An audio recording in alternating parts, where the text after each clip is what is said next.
evil will never learn. The end of a thing is better than the beginning thereof. I prefer the end to the beginning. Every reasonable man or woman will prefer his end to his beginning. Every wise man will first of all think about his destination before he begins to travel. You don't start a thing without thinking on where it will land you. It is an attitude of wild animals to start a journey without knowing their destinations. Can a man start a work without considering the wage thereof?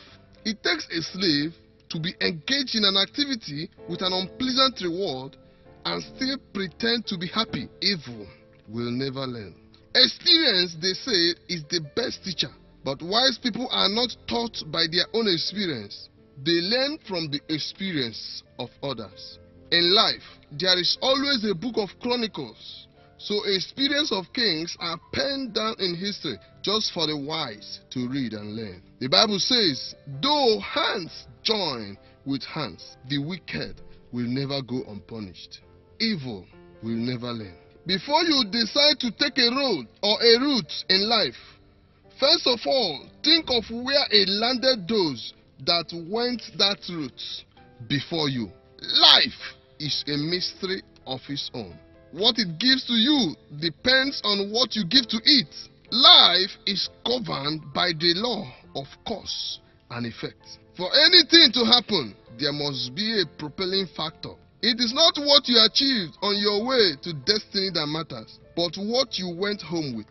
Evil will never learn. Isaiah chapter 1 verse 19 to 20 says, if you are willing and obedient, you will eat the best from the land. Verse 20 says, but if you resist and rebel, you will be devoured by the sword, for the mouth of the Lord has spoken.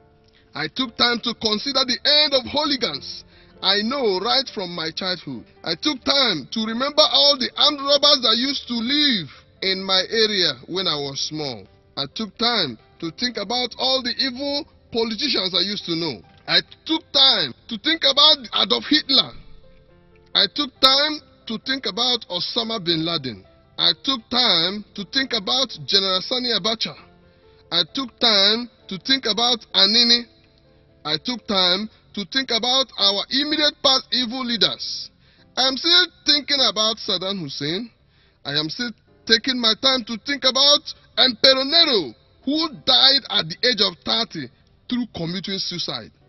A wicked and a tyrant leader who executed many, including his mother and his brothers. He was known for having captured Christians to burn them in his garden at night for a source of light.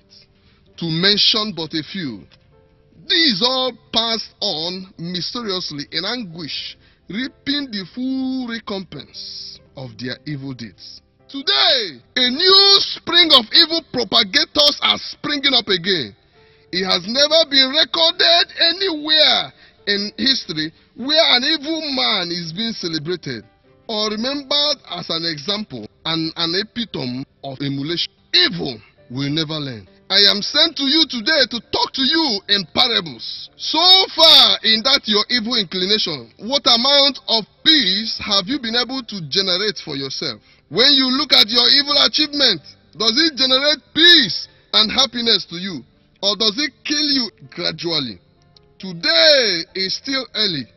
Your change can begin today. A beautiful face is not good to be tampered with. God is interested in raising young people with a passion to stop evil in our society. Evil has destroyed us, and we are not ready to allow it to continue. The evil our forefathers engaged themselves into is now telling on us. When are we going to rise up to the revolution against evil? It is time to say no to corruption. It is time to say no to cultism. It is time to say no to immorality. It is time to say no to bribery and corruption.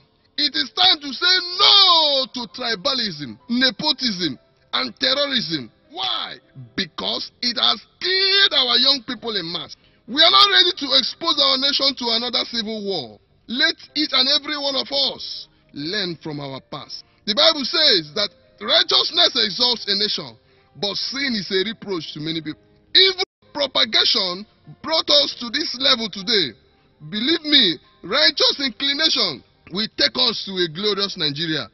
When will evil men learn that evil will not take anybody to heaven, whether to your enemies or to your friends? Evil has never profited anybody.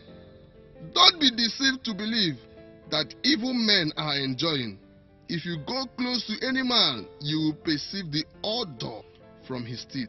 Jesus can set you free from evil. If you accept him today, what he did in my life, he will do in your own life. No matter how far you have gone on the bad way, you can still make a U-turn. I don't know where you are listening to the sound of my voice today. God has sent me to warn you. Evil will not take you to anywhere. If you are on the road to evil, I want you to make a U-turn now. God has a better plan for you. The level where you are now is not the level you are supposed to be in life, but it may be as a result of the evil that have been accumulated in your family. You can set yourself free by deciding to change today. Change can start from you, but if you continue in the footsteps of your father, you will still end up the way they ended up. God is warning you. Jesus is calling you today. If you can come back to him, there will be a change in your life. If you can accept Jesus Christ today, there will be a transformation in your life. He said, come unto me. The Bible says we should confess our sins to God, that he is faithful and just. God is faithful and just to forgive us. God is waiting for us to confess. If we refuse to confess, if we continue in our sins, then the judgment and the punishment of God will continue to reside on our head.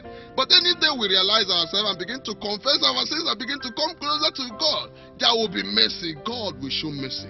Thank you, Lord, because I know this word is not in vain.